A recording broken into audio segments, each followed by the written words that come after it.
I've loved Batman since I was a kid. The story is a very psychological one. He's basically coping with things that happened to him as a child, and he's driven to try and make sense of his life. What I'm doing is my family's legacy.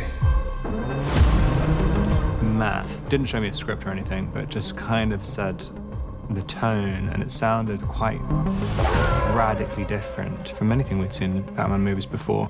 I don't think I've ever worked with someone who pays attention to detail like him. Hey, Vincent! I didn't want to do an origin tale because I felt that we had seen the origin tale done more than once. I wanted him to not have figured out how to be Batman yet, and I wanted to make him the world's greatest detective.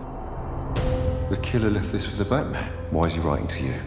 The origin is DC, Detective Comics. Just takes us back to the core of what Batman is and what Gordon is.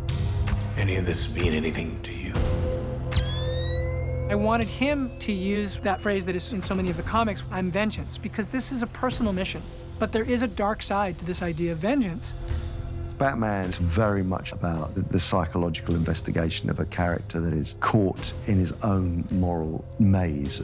He outmatches these people because he's fighting a stranger as if they have personally harmed him. I think in a way he's imagining that these are the people who killed his parents, like every single one of them. It's not about black and white. It's not about good and evil. There's just so much in the gray. Gotham is a really, really scary place. And so all of that as a world is incredibly rich for a filmmaker. Watch it, fellas. You got the prince of the city. There is a very rich, very protected and revered history to this character of Batman and to this world of Gotham and these criminals. I think Matt has put all of himself into the script in this film. I think he's got a lot of him in there. I've got a lot of me in there, yet it's the Batman, it's the Riddler. The Batman story has endured for 80 years. He doesn't have superpowers. What he has is a super heroic drive to try to make the world better. Oh, this guy's crazy! When that light hits the sky, it's not just a call, it's a warning.